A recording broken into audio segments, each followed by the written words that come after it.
ದಾತನಂ ಚತುಷ್ಕೃತ. ಇದೇನಪ್ಪ ಖಳನಾಯಕನ ಬಾಯಲ್ಲಿ ಭಗವದ್ಗೀತೆಯ ಶ್ಲೋಕ ಬರ್ತಿದೆಯಾ ಅಂತ ಸಂಶಯ ಪಡ್ತಾ ಇದ್ದೀರಾ? ಇದ್ರ ಅರ್ಥ ಏನು ಗೊತ್ತಾ? ಜಗದಲ್ಲಿ ಅನ್ಯಾಯ ಅಧರ್ಮ ಹೆಚ್ಚಾದಾಗ ನಮ್ಮ ತಾಳದಲಿತರ ದಬ್ಬಾಳಿಕೆ ಮಿತಿ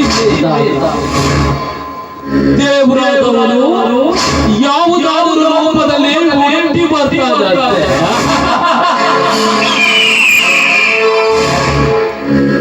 ಆದ್ರೆ ಇದು ಕಲಿಯುಗ, ತಲೆ ಇರುವವರ ಕಲಿಯುಗ, ತಲೆ ತೆಗೆಯುವವರ ಕಲಿಯುಗ,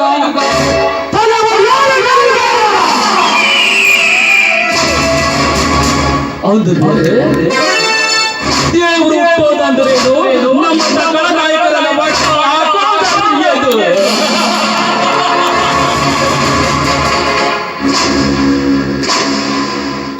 ಐದು ವರ್ಷಕ್ಕೊಮ್ಮೆ ಚುನಾವಣೆ ಬಂದ್ರೆ ಸಾಕು, ನಿಮ್ಮ ಮನೆ ಮುಂದೆ ಬಂದು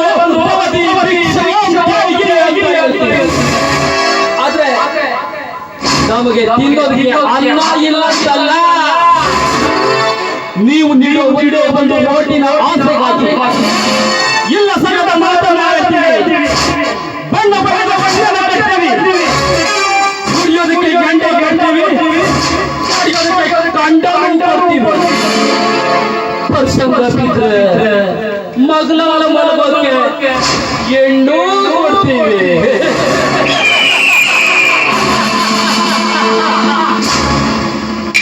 ಇದು ನಾವು ರಾಜಕೀಯ ಲೆಕ್ಕಾಚಾರ. ನಿಮಗೆ ಅರ್ಥ ಆಗಲ್ಲ, ಅರ್ಥ ಆಗೋದು ಬಿಡಲ್ಲ. ಪರಿತ್ರಾಣಾಯ ಸಾಧುನಾಂ ವಿನಾಶಾಯ ದುಷ್ಕೃತಂ ಧರ್ಮ ಸಂಸ್ಥಾಪನಾರ್ಥಾಯ ಸಂಭವಾಮಿ ಯುಗೇ ಯುಗೇ.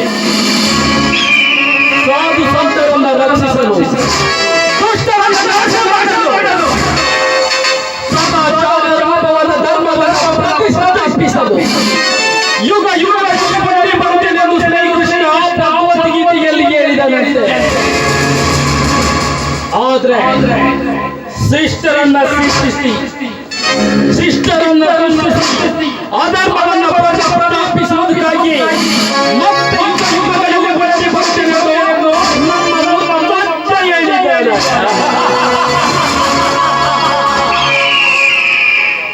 ಅಂದಾಗ ತಾಯಿಯ ಗರ್ಭ ಸಂಜಾತನಾಗಿ ಗಂಡರಿಗೆ ನ್ಯಾಯ ನೀತಿ ಧರ್ಮವನ್ನು ಸನ್ಮಾನವಾಗಿ ಹುಟ್ಟಿ ಬಂದವರೇ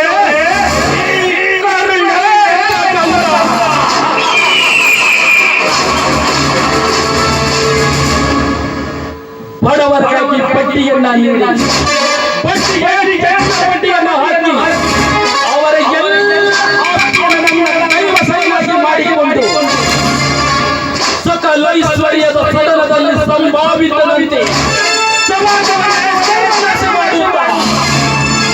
ವಿಜಯನಂತೆ ವಿರಾಜಮಾನವಾಗಿ ವಿಲಾಸಿನಿಯರ ವಿನೋದದಲ್ಲಿ ವಿಶ್ರಾಂತಿಸುವ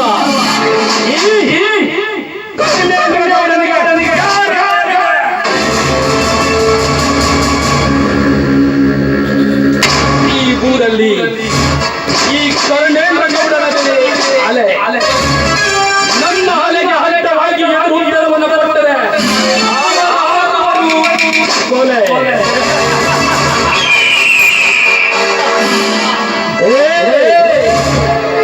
ಈ ಕರುಣೇಂದ್ರ ಗೌಡ ನನ್ನನ್ನು ಕಂಡರೆ ಅವರ ಪಾಲಿಗೆ ನಾನು ಅದೇ ನಮ್ಮ ವಿರುದ್ಧ ಏನಾದರೂ ಮಾತನಾಡಿದರೆ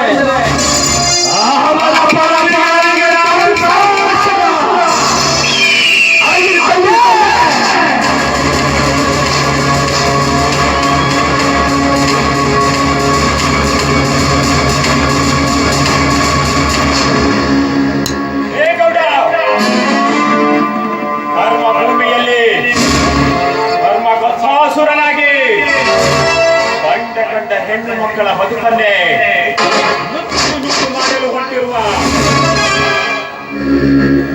ಮುಚ್ಚಿ ಹಾಕುವುದಕ್ಕಾಗಿ ಅಚ್ಚು ಹಿಡಿದು ಗಣಿಸಿದ್ದಾನೆ ಈ ಕಬ್ಬಕ್ಕೆ.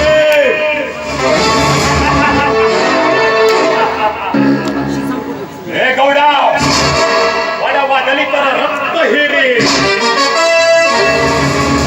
ಅಮಾಯಕ ಜನರನ್ನ ವಂಚಿಸಿ ಅವರ ಆಸ್ತಿಯನ್ನ ಕಬಳಿಸಿ ವಿಜಯ ಮಲ್ಯನಂತೆ ವಿಲಾಸಿತರ ವಿರೋಧದಲ್ಲಿ ವಿಹರಿಸುತ್ತಿರುವ ಅವಿವೇಕಿ ನನ್ನ ಮಗನ ಅವನಿಗಲ್ಲ.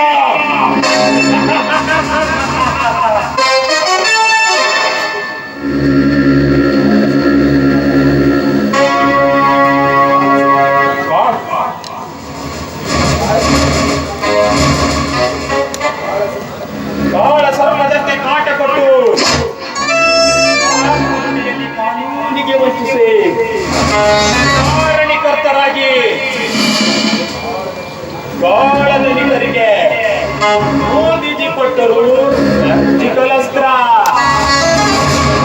ಸಂಬಂಧದ ಸಮಾಜವನ್ನೇ ಸರ್ವನಾಶ ಮಾಡಲು ಹೊರಟಿರುವ ಆ ಕೌಂಡೇಂದ್ರ ಗೌಡನಿಗೆ ನಾನು ಬಿಡುವೆ. ಸಮಯ ಸಾಧಿಸಿ ಸರ್ಪಾಸ್ತ್ರ ಪಾಪದ ಪಾಲನೆಗೆ ಇವನು ಕಪಾಲೆ. ಪಾಪ ಕಾರ್ಯ ಮಾಡಿದ್ರೆ